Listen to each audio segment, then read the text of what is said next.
Hi, everyone. We'll give it a few minutes for some more people to hop on and for John to get connected here, and then we'll start shortly.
Okay, can you hear me now? All right, I see head shaking. Excellent.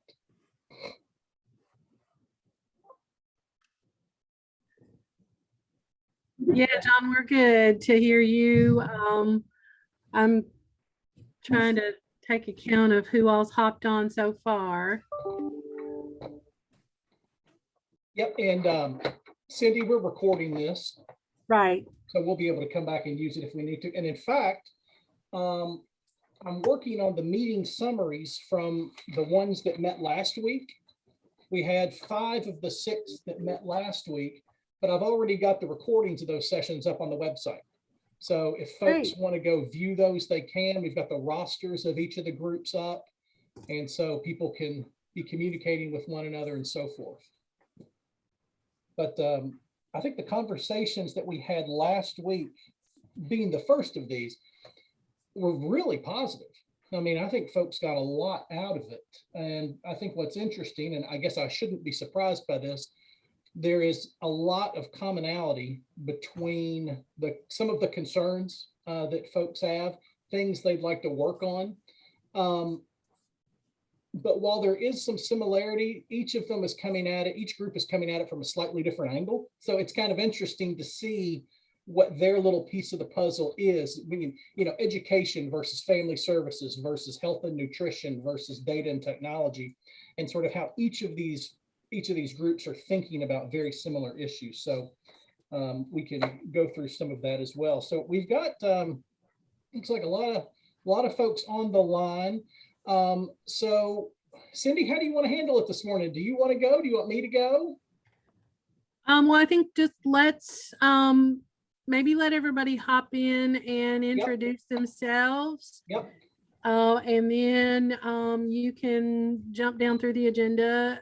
Sounds good. And I'll hop in wherever I need to. You got it. You got it. Okay, so why don't we just start? Cindy, why don't you go ahead and introduce yourself, and then we'll just work our way around the screen as I see it. I'll just call folks out. Great. I'm Cindy Graves. I'm the director for Murray Head Start. We cover 8 counties in the westernmost part of Kentucky. We have Head Start, Early Head Start, and I'm happy to be a part of this committee or section. I have to retrain my brain here to call it sections and support KHSA. And for those who haven't met me, I'm John Mountjoy. I'm with the Kentucky Head Start Association. And so I'm the principal staff person who will be coordinating the activities of this and all the other groups. So I'm the one who sends you tons and tons of emails. All right, let's go with Dee Rodriguez. Hi, I'm Dana Rodriguez, and I am the finance officer for the Carroll County Child Development Center. Excellent. Adam. I am Adam Ferris. I'm the VP of Finance at Family and Children's Place, and we operate what is marketed as Greater Louisville Head Start. Mm-hmm. All right. Right now, we'll just introduce ourselves. Okay. Bye. Alicia, would you mind introducing yourself? Oh, you're muted. I'm Alicia Stallings, and I'm with Murray Head Start. I'm the Fiscal Operations Specialist. I've been doing it since January, so I'm still a newbie. I haven't finished a full year yet, so I'm hoping to learn a lot. Alyssa. Hi, I'm Alyssa Carter. I'm with Audubon Area Head Start. We're in the western part with Cindy, and we serve 16 counties with Head Start, Early Head Start Partnership, and we are a delegate agency. All right, Melissa, would you mind introducing yourself? No. Looks like she might be having some. Let's go to Andrea. I'm Andrea Kaiser. I'm the finance officer for Bourbon County Schools and Bourbon County Preschool Head Start. Renee. I'm Renee Sexton. I'm the LKLP Head Start Director. We serve 4 counties, Letcher, Knott, Leslie, and Perry. We have Head Start and Early Head Start. And that's about it. All right, Melissa. Hey, can you hear me? We can. Hey, sorry, getting on here late. I was dealing with an issue in my building.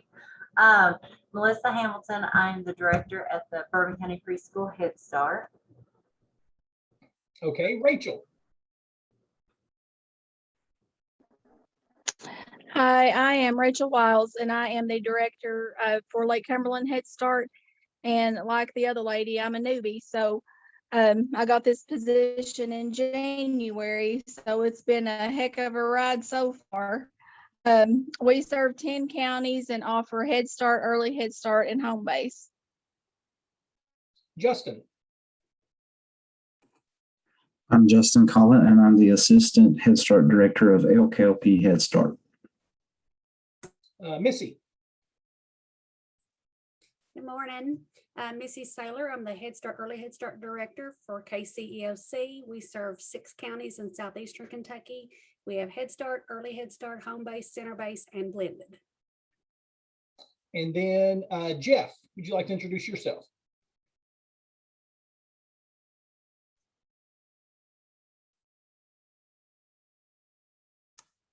Well, I don't have any video coming up. I'm Jeff Martin. I'm the director of Audubon Area Head Start. I guess I'm kind of involved in all these committees, I guess would be the way to say it, wouldn't it, John? Mm-hmm. Kind of a standby on these or something? Yeah, Jeff serves KHSA as our Vice President for Engagement, which is a brand new position. You may recall that we made some changes to our bylaws and governance earlier this year. And so that's a new role and one that Jeff is serving very well in for. So he's been a part of all of these sections and sort of helps to oversee them.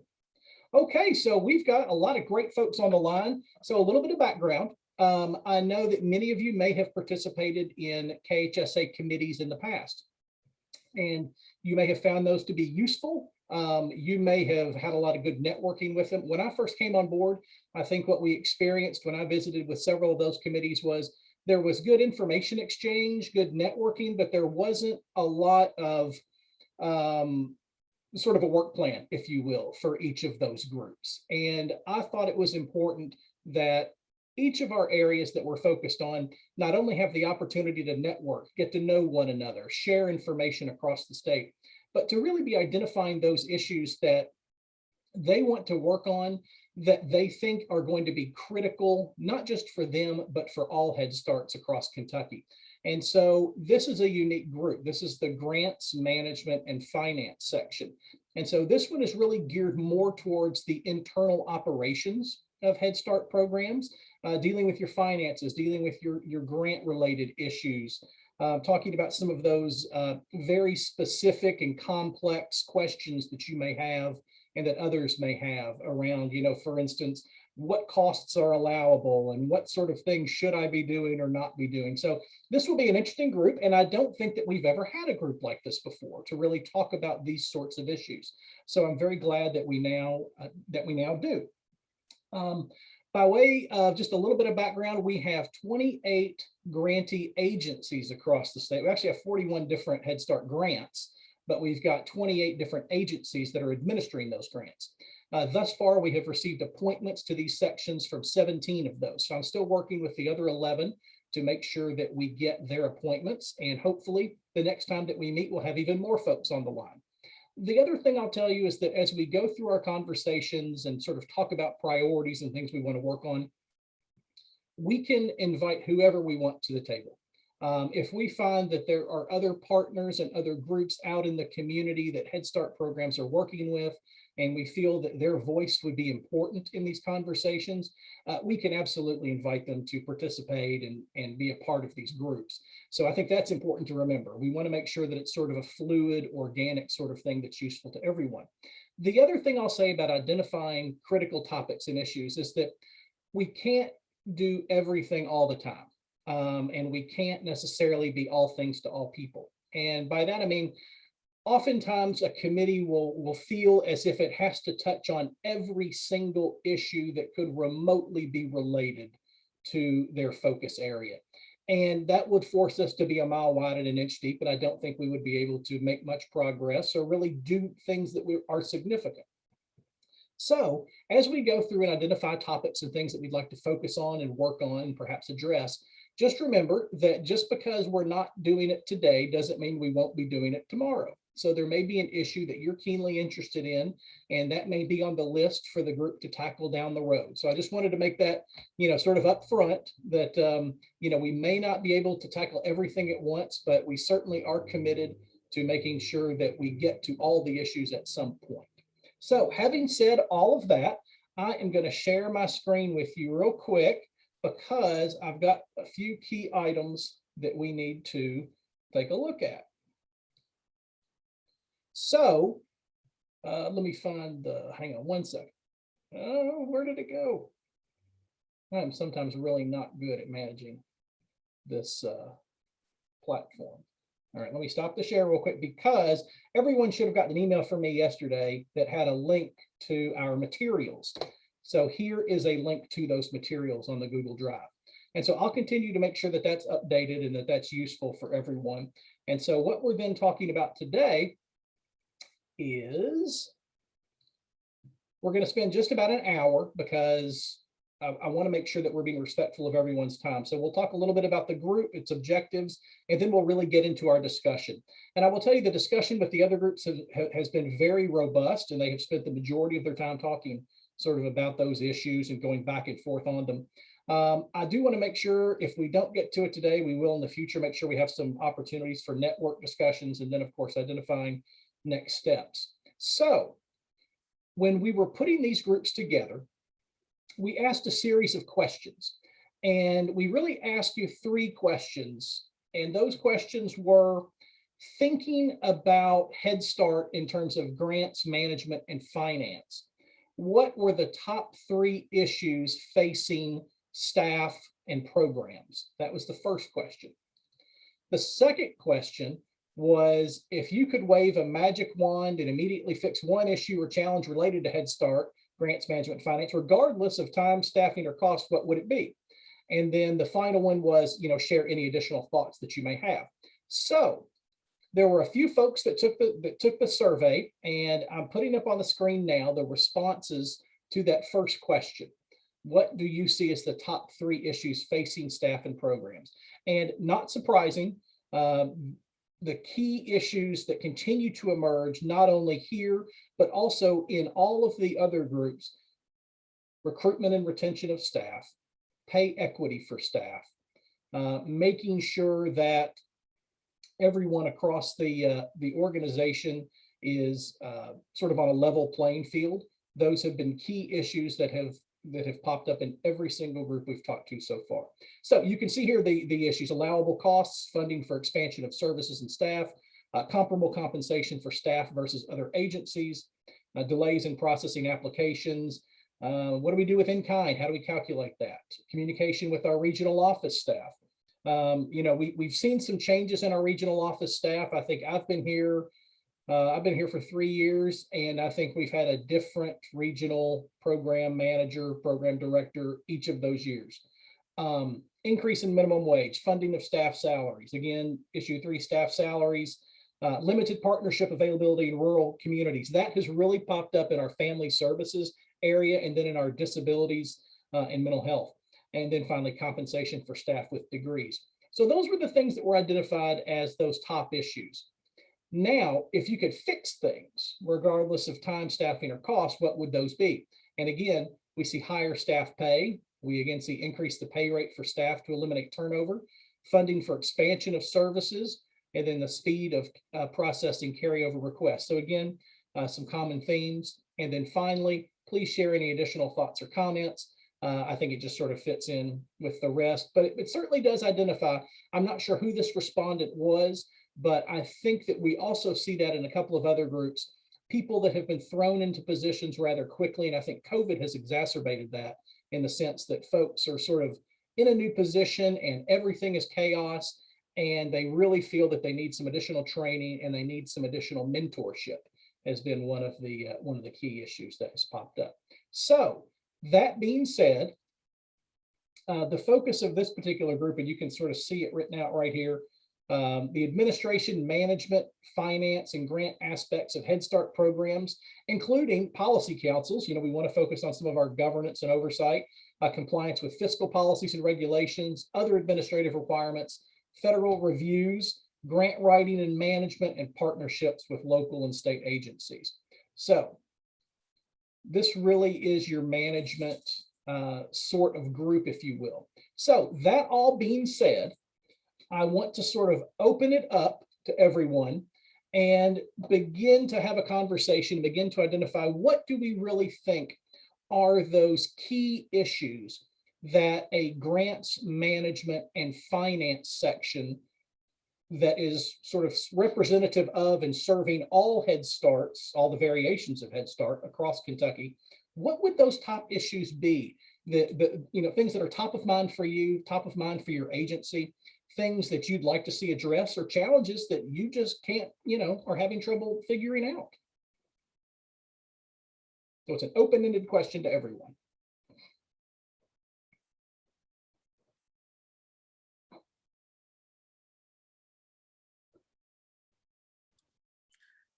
I'll jump in and start off. I do feel like all of the things that people have identified on those questions are very, very, very important. And I think we have a lot of things facing us with the federal administration that are possible changes coming down the pike. And I guess one of the big concerns I have is that the last 2 rounds really of early Head Start expansion funding, none of those monies came to Kentucky. From what I understand, that, those funds, of course, were highly competitive, but it seemed a little odd that no Kentucky programs have had expansion opportunities in those last rounds of funding. And I'm not sure if there's some guidance or some training on the grant writing or other state related issues that impact that, that perhaps this group could help address. I mean, I think, the staff compensation and wages is a given issue that all of us face continually. So that certainly, I'm not minimizing the importance of that as well, but the expansion piece was one that just really seemed unusual in that no Kentucky programs received any of those funds.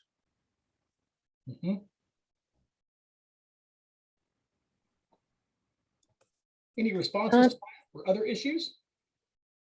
John, I would like for us to kind of really focus on, the wages and kind of brainstorm as far as how everybody is being creative and giving their staff as much as they possibly can to get around that little thing in our budget that we can't go over a certain amount, that gives you the little red warning, you guys know what I'm talking about.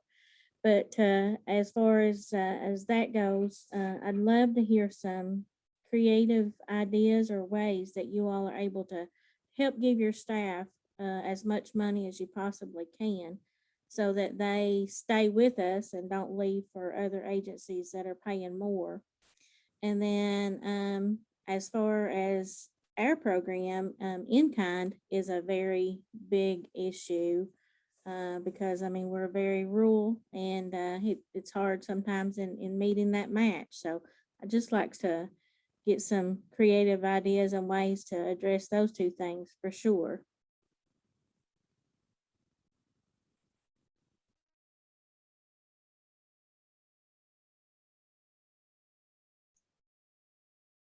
Renee, one thing that we did, what Alyssa was it a year and a half ago, we took some of our quality money and created some extra pay with it by giving people that were staying with us 3 years, they got a raise, like a 4% raise. But we used our quality money for that, was one thing we did. Retention. Yeah, Great like idea. Yeah. What do you do about sustainability on that? Well, quality money's it's year after year. Okay. So you get to keep that, and there is quality money in this next grant that's coming out. But we didn't want to just throw it out there to everyone. We want to put it in there for like a retention thing, so they get the 4% increase at 3 years.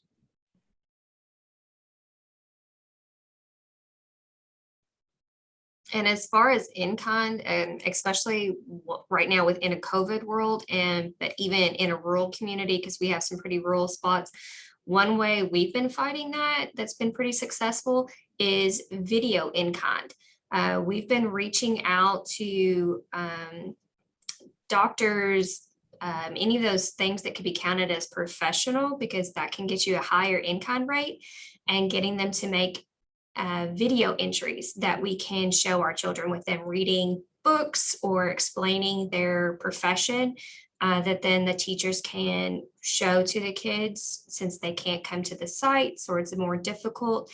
And then you can count how long it took for them to create that video entry. So that's kind of especially in this COVID world where it's harder to get people into the sites, but could also apply to your rural situations. Great ideas. Thank you, guys. Mm-hmm.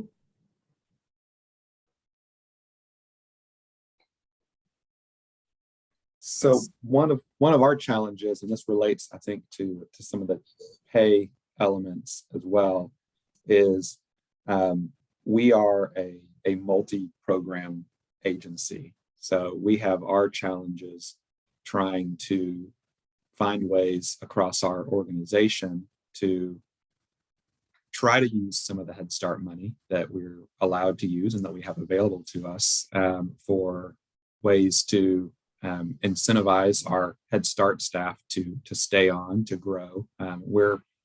We've had this program, we're in year 3 of our first grant. So we just started year 3, of course. So we're still fairly new as well and ramping our program up. And so we already came at, we started operating this grant about 3 months before COVID started. And then all of a sudden everything shut down and you can't hire people and you can't have daycare and you can't have stuff. So we've been having to be very creative about how to get enrollment to ramp up to where it needs to be. And staffing, of course, has been a huge part of that. But then we also have the challenges of the other programs in our agency and trying to maintain some semblance of equity with reasonably comparable positions on other sides of the agency that don't have this Head Start money available to them, and that of course it would not be appropriate to route any of the Head Start money to. So we've been looking at things like stipends over the first year, kind of retention bonuses, stipends, whatever you want to call them, over the first year, that are easier to, are hopefully, and kind of logic being, if you get someone to stick around for 3 months, they're more likely to stick around for 6. So you get them to stick to a year, they're more likely to stick around for longer. So trying to get people to stick around for that first year, and hope that at that point they kind of start to feel like inertia is going to keep them in that job for a bit, keep our staffing levels up. But that's been one of our big challenges. I don't know how many of the other agencies here have other programs that they've had to balance that against, that might have any other ideas as well.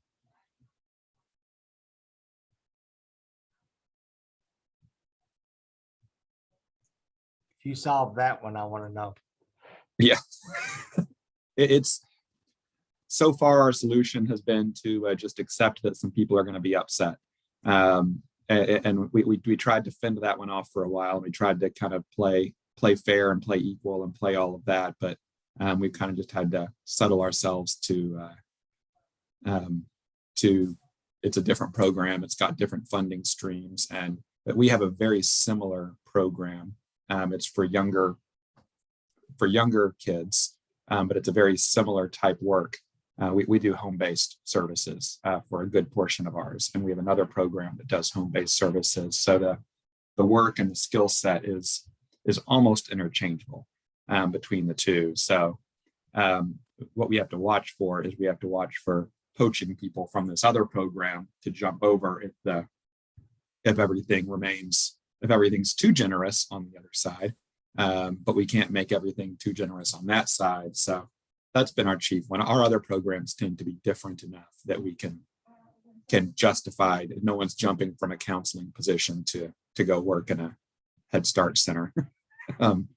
But that's been our big challenge, is been trying to find ways to retain the staff in that kind of relatively unique role that is the Head Start, either home visit or center-based position, while also not poaching employees from other departments that can't afford to pay as much.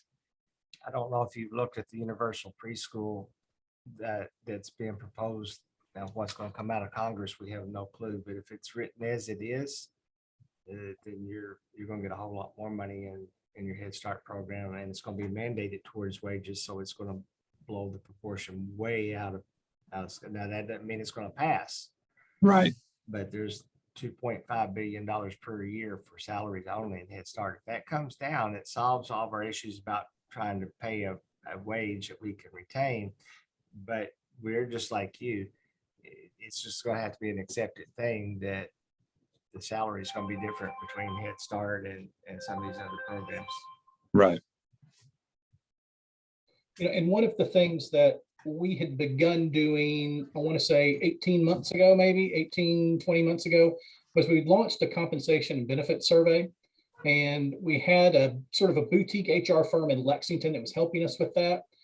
We got just under half of all grantees to submit data to us. And unfortunately, that's not enough for us to do the actual comparison that we need to.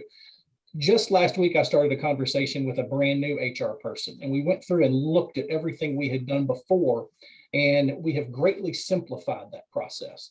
And so you're going to see some information coming from us requesting new information from you about compensation, but it should be much simpler than it was last time. And hopefully we can get greater buy-in from more programs, because I think once we're able to do that, to do a legitimate compensation survey across the state and then disseminate that back out to everyone, hopefully that will begin to answer some of those questions about what is it that we should be doing, not necessarily how we do it, but what we should be doing. And that can begin the process of justifying future changes for you.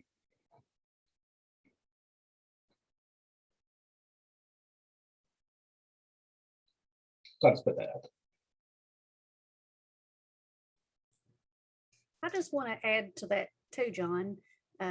We're having a problem, and it all boils down to wages, but in our blended classrooms, you know, the teachers have to meet KDE preschool teacher qualifications. So we pay to get them qualified, send them to school and do all that. And as soon as they're qualified, the school district takes them for kindergarten or something like that. And we understand completely, it's, you know, that's what's better for the staff. We absolutely want them to do better, but it puts us right back at square one with no qualified teacher. And, you know, we'll never be able to compare with what the preschool pays their teachers, unless there's some big changes, which we can always hope for. So when you talk about helping get them qualified and everything, are you meaning certifications and tuition? Yes. What we will help supplement the tuition. We'll pay for the classes, the books, whatever they need to make them qualified with our TNTA money.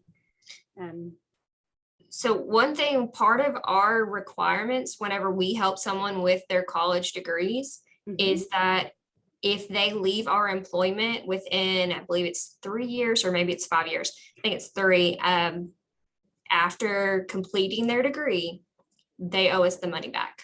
Well, we have them sign a contract that says basically that same thing, but our staff attorney has basically told us that they're not legally binding and that we can attempt to get the money back, but there's nothing legally we can do. And we have had some staff that have actually paid back. They've made payments and paid back what we've paid. And we've had several that's got the money on their own without us paying for it, knowing that when they get the qualifications, they're going to move on. But it happens more than we like, unfortunately. Right. I noticed because we have that same thing. Because we send out the invoices and half the time they don't pay them back. And we don't pursue it because there's really not a whole lot we can do. Right. But it does help slow it down a little bit, I feel. But yeah. So I was just curious if it was kind of the same for you all. Yeah, we have the contract they sign agreeing to that, but unfortunately don't always mean anything. Yeah. I'd be curious what the staff attorney would say about the unequal, what could be considered unequal enforcement of that. That could almost be more problematic than actually pursuing it. And we have similar elements. We have not within this program, but within other programs, we have other certifications or other things that we will pay for someone to do this. And if they leave under certain circumstances, then there can be results and there can be consequences for doing so. And I guess the only reason my staff attorney hasn't said anything about it because I don't have one and I don't ask them, so we do what we need to do. But if they're weighing in, I'd be curious what they would say about the unequal application of some people paying it back and other people not. And I could see someone who did pay it back having an issue that if they were to find out that it was not always done. Oh yeah, I agree. I send out the monthly invoices. Whatever happens, Yeah, it sort of strikes me. It's less an issue of having a contract, and it's more an issue of having the willingness to enforce it. Yeah. Right. Yeah, our HR department sends, for some reason it goes through HR, but she does basically the same thing, sets up the payment plan with the staff. And most all of them fill out that payment plan and sign their name to it, but not all of them necessarily follow through on what they're agreeing to.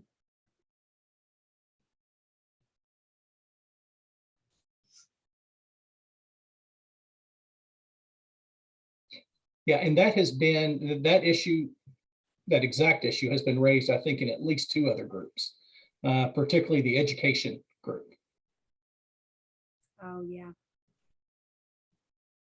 Okay, other topics and thoughts in terms of, thinking across grants, management and finance, issues you're facing, issues others are facing, things that you feel that, so for example, if we're thinking about this particular issue, there could be a way in which a group like this could assist others with that. So for instance, if there were stronger model language that programs could use, or if there were some techniques or suggestions as to how you could go about enforcing that. So thinking about how we look at an issue like that, some of these that we've identified, how might we as a group work on that, focus on that, try to assist everyone?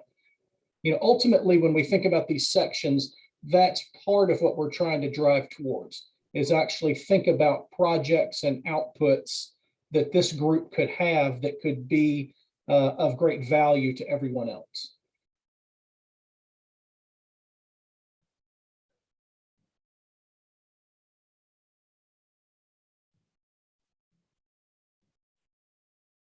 So I'm sorry, does somebody want to say something? So I know this is putting her on the spot, and I don't mean to do that. But Rachel, you are a fairly new director. You came into that position in January. What sort of issues are you facing from a management, finance, administrative standpoint that folks in a committee like this might be able to assist you with? Assuming she's still there.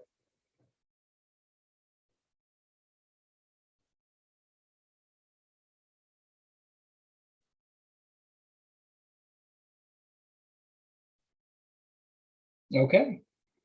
I know there's a couple of other folks that are fairly new in their positions.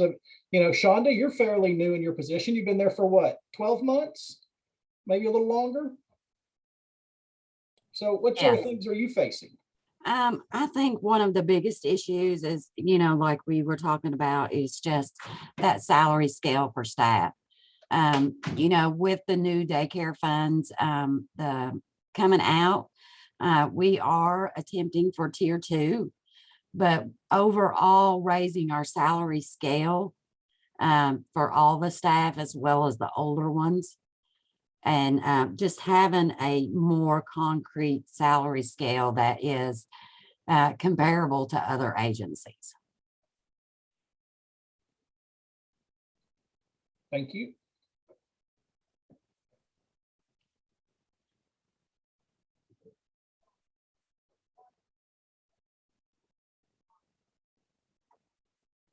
So let me share with you real quick some of the observations and ideas that some of the other sections had come up with, and some of these may resonate with you as well. So I'm going to start with our family services group. I think first and foremost for them, one of the key issues was the vaccine mandate and the impact that that is likely to have on staff, particularly given that we are still awaiting guidance on how these things are going to be enforced, how you as a program are going to be held accountable, so on and so forth. Staffing and pay obviously continue to be an issue. For the family services group, a lot of professional development. They were really focused on the mental health and burnout of staff, recognizing the challenges that exist sort of in our COVID world right now, and how oftentimes folks are asked to do much more than they had been previously. They had the exact same issue that we just discussed, folks getting different certifications and credentialing and then leaving. Really focused on training and networking. one that they had that I thought was a really interesting observation was trying to make sure that family services and family engagement is integrated across the entire program. They felt to some degree that there were a lot of different silos and not a crossing of those silos. And so trying to make sure that family services was on everyone's radar across the organization. Compensation and benefits study, protocols with Child Plus, mentors and coaches. Those were some of the things that were identified from our family services group. For the health and nutrition group, again, they were very concerned about wearing multiple hats, recruitment and retention, how the vaccine mandate will exacerbate things. They were focused a lot more, at least initially, on nutrition, recognizing that there's an awful lot of training out there for health and less so on nutrition related issues. So they wanted to focus more on that. They, again, wanted to have mentors for new staff and other leaders that are in new roles. They also recognize that there's some challenges with redundancies within systems in terms of working with parents and families. You know, you fill out one form to get this service, but you have to fill out another form to get the other service. And, you know, how come there's not just one form to be able to do all of that? Disabilities and mental health. This particular group, again, they thought it was a huge crisis in terms of staffing shortages, significant impact, can't keep staff. Time management, recognizing that folks have an awful lot to do. They saw some technology challenges in terms of both hiring and recruiting families. A lot of folks not necessarily knowing how to navigate many of the online programs that are out there. Mental health and burnout continued to be an issue.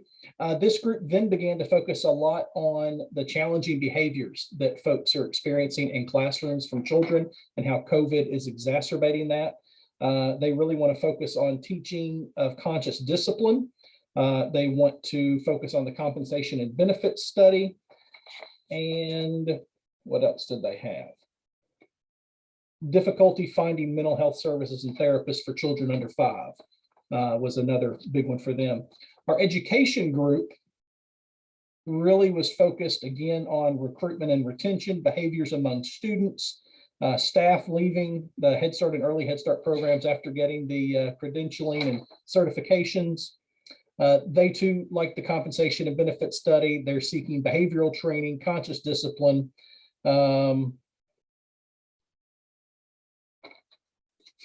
And then finally, our data and technology group, I think really focused on what data is being collected, how that data is being used, and how we can ensure that data outputs are comparable across all of our programs, recognizing that there are different technologies and different packages that different programs are using.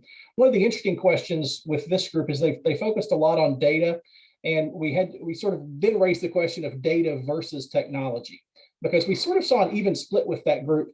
Half of the folks in the section were really focused on data, the collection and data, dissemination, analysis. The other half were really focused on technology.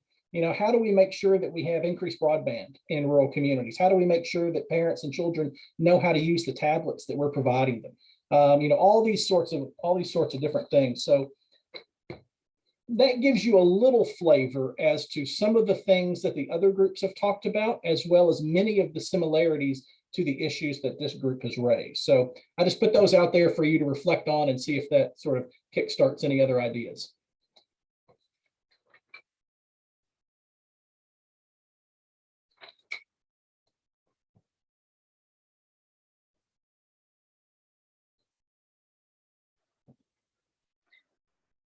I had a few questions about allowability of costs. I can't find anything that actually lays out detailed what is allowable costs and what are not allowable costs, specifically in, say, training. Can you feed your participants? Is that an allowable cost, or is there something that states that they have to be an overnight before you can feed them lunch? Things like that. I just don't have any guidance on that. And I come from running state grants, and that's a big no-no, feeding your people. and lets you take it out of admin funds. And, so I just need some guidance, and I don't know where to look for that. I can't find it.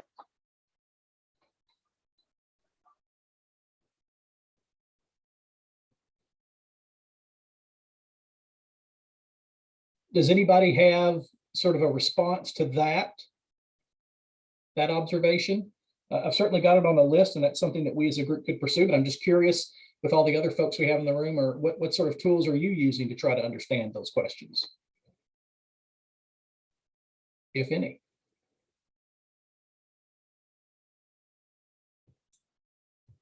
I mean, you always have uniform guidance to fall back on, and then your own internal policy and procedures. Those are your two big things that you fall back on. But my understanding has always been, as far as training and food, that as long as you had an agenda and a sign-in sheet that it could all apply to, and your training was long enough to cover a mealtime, you were good to go. And it's never been questioned on anything. And what you were quoting, that's a state thing versus, we're like with the travel, having to stay overnight and all that came in like 10, 12 years ago with the state. But that doesn't really pertain to us. But uniform guidance, that's your big thing when it comes to spending and what's allowable. It can be kind of vague because they want you to read between the lines and kind of make your own policies and procedures to go to it. But as far as the Office of Head Start, they just fall back on uniform guidance. And for you to create your own policy and procedures that align with that.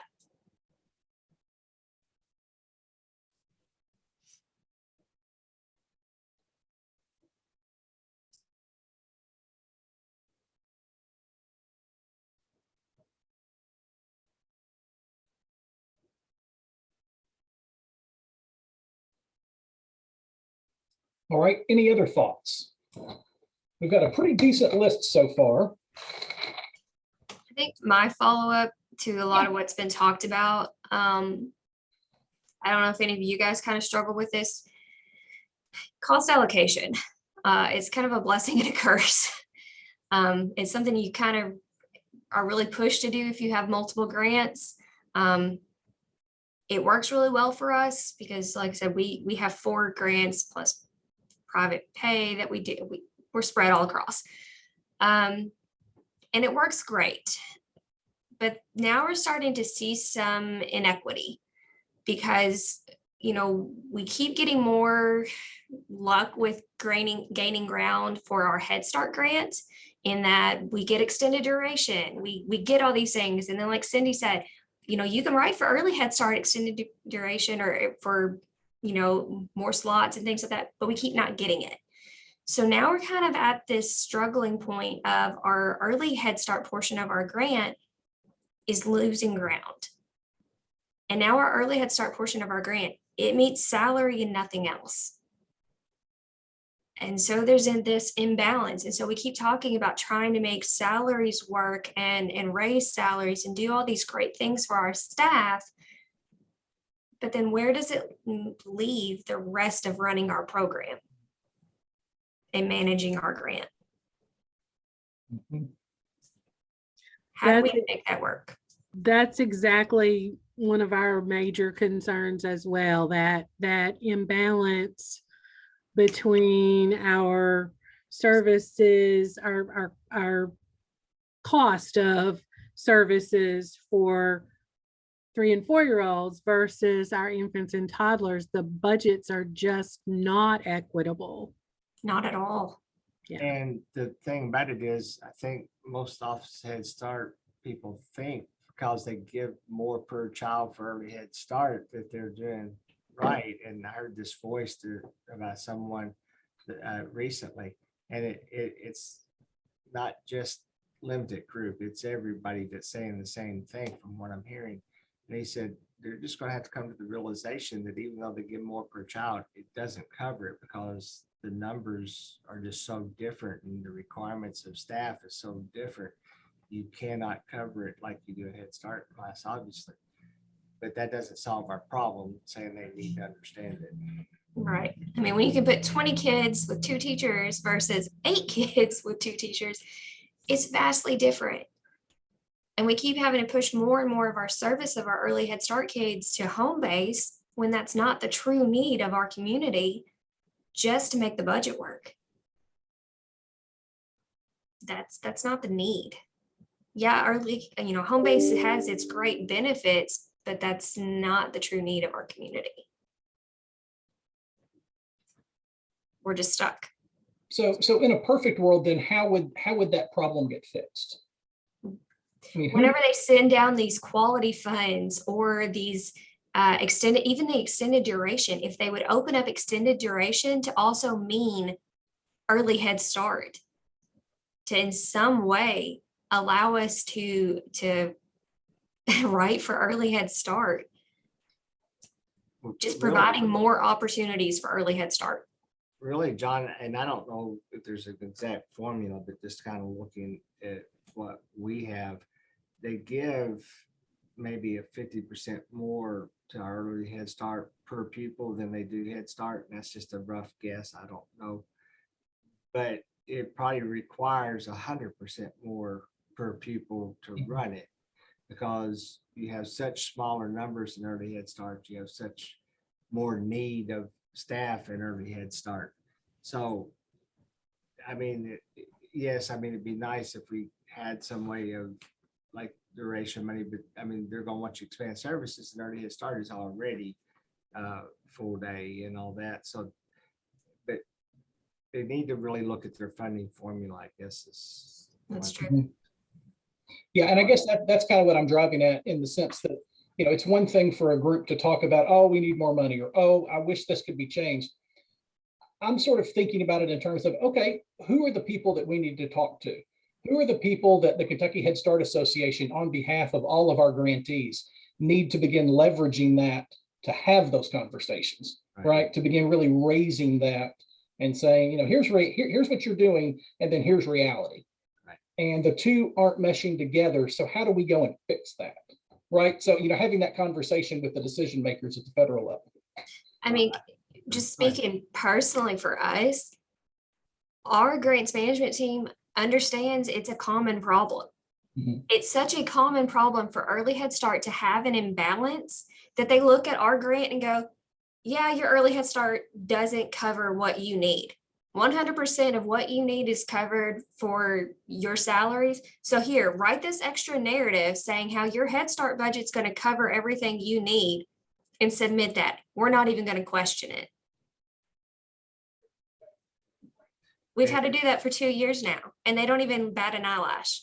And John had a discussion with someone recently that was expressing the same thing. And he said, they kind of push us to flip some of our Head Start slots to early Head Start. He said, but then it's a 2-to-1 ratio. And he said, the 2-to-1 ratio doesn't give me the money to run the early Head Start program. And when I got to thinking about it, he was absolutely correct. But that's what they say. But it would, when I got to thinking about it, trying to think in my head, it would take at least a 3-to-1 flip, because you go from, like Alyssa said, to being able to serve 20 children versus being able to serve 8. It almost seems like that solution would exacerbate the problem rather than solve the problem. Yeah, listen, I've had this conversation. I mean, it would make our situation worse instead of better at the 2-to-1 exchange. Yeah. And we desperately need more early Head Start services through our region. And I see Sandy shaking her head, and I'd say that would be the case everywhere. Not that, Head Start, love it. And, I don't want to get rid of any of my Head Start slots, but I need the early Head Start slots really bad, but not at a 2-to-1 exchange, even if I wanted to get rid of some Head Start slots. Mm-hmm.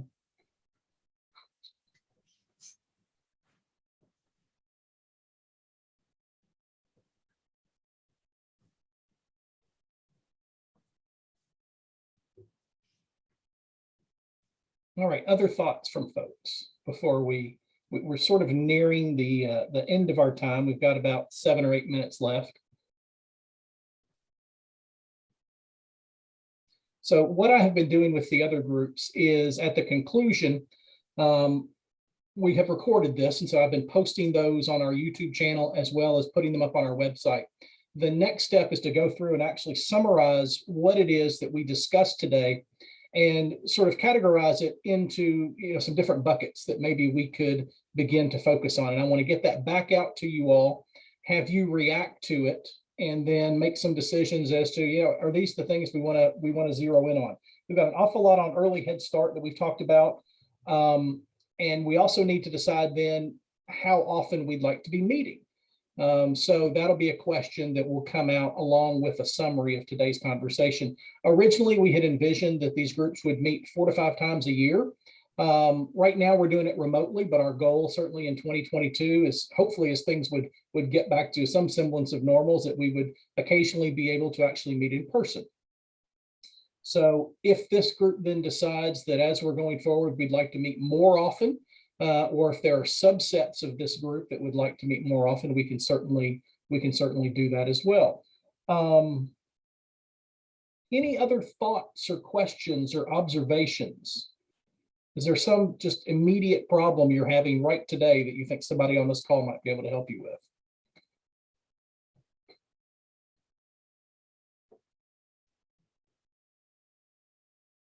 Okay, Cindy, have you got any sort of final thoughts for the group today? We've got an awful lot of notes.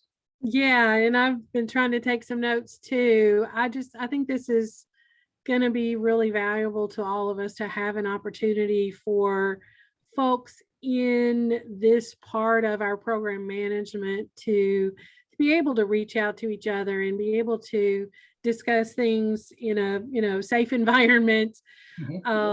And realize that many of us are struggling with very similar kinds of issues, whether we have solutions or not. But I really look forward to further input from our folks in this section.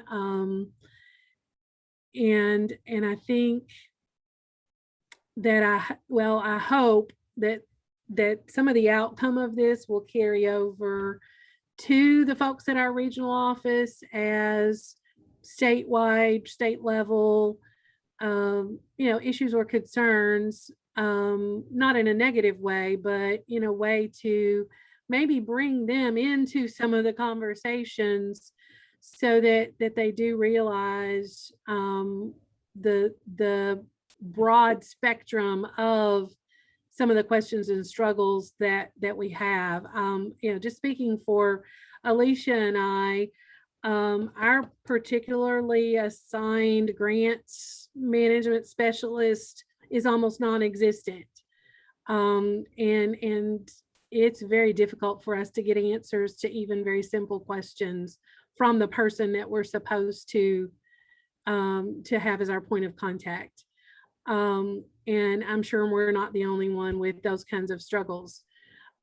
So that's the only other thing that I would maybe put in as a takeaway is, then how can we convey some of these common ground questions and issues toward a regional office staff who would have a little more leverage in assisting us when we've identified what those are. Yeah, and I think a group like this is sort of in a unique position to be able to do that, to be able not only to identify them, but to really get down into some of the complexities within the issues and offer some potential solutions and suggestions that we can then begin communicating as an association to those folks. And, thus far, every time we've reached out to them, they've at least been responsive in the sense of being willing to get on a Zoom and being willing to have those conversations. So to the extent that we want to include those folks in conversations going forward, we can certainly do that. John, if I could, I would like to ask the group a question. I've questioned this to OHS and our program specialist and haven't gotten a response.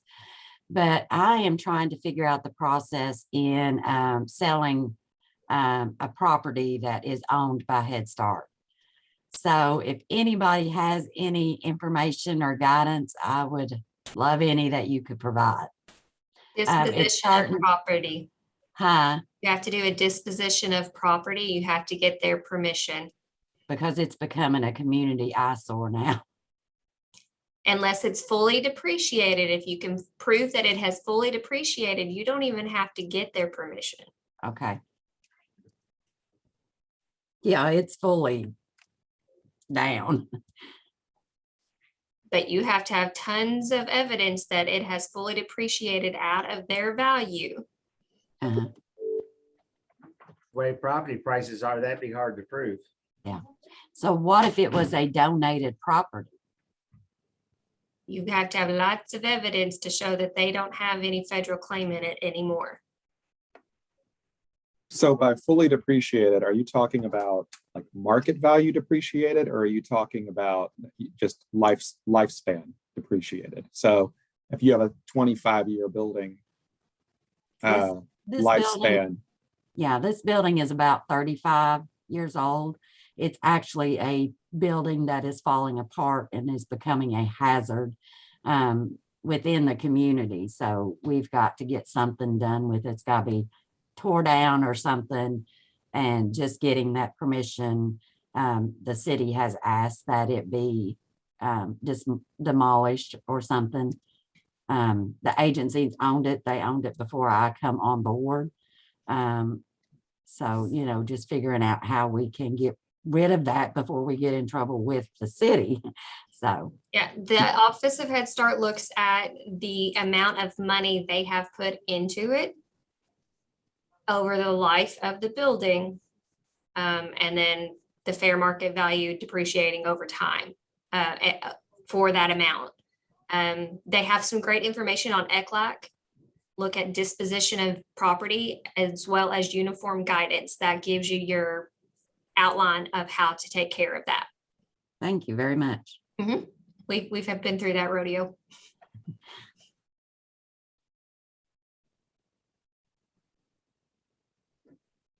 All right. A couple of other things I just want to share with you real quick. If I can find it here. So talking about that, we had done a survey a couple of weeks ago. If you haven't seen it, you might find it interesting. This really does fit with a group like this. This was a survey of classrooms and of pay and incentives dealing with COVID-19 and the vaccine. So you might go through and take a look at this if you've got any questions about how other programs are doing it. I've put that in the folder there as well. And then finally, we have the roster of those that have been appointed to this section thus far. So not only do we know who they are and who they're with, but we got their contact information. And most importantly, we know what it is they do within the organization. And so we're slowly building across each of these sections a brand new directory of who some of these folks are so that you can reach out to your colleagues around the state. So I'd encourage you to take a quick look at that. So having said all of that, any final thoughts before we close? All right. Well, I want to thank everybody for not only taking the time today, but being willing to serve with this particular section. I think that the conversation has really given us a flavor, or at least has given me a flavor for some of the issues that I think this group will find itself addressing.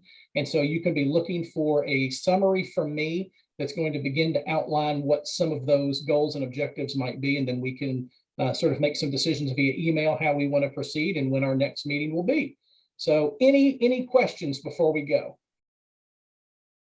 I just got one, but it's directed at Cindy. Cindy, do you have 2 minutes? I could call you after this meeting. I do. Give me about 5 minutes after we're done, and then give me a call. All right. All right. See, we've answered that question. So we've done well today.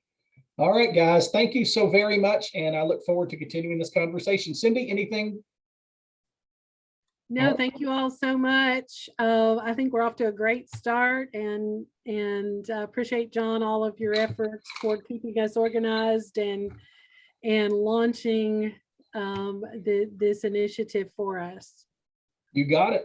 All right. Have a great week and we'll talk again soon. Thank you.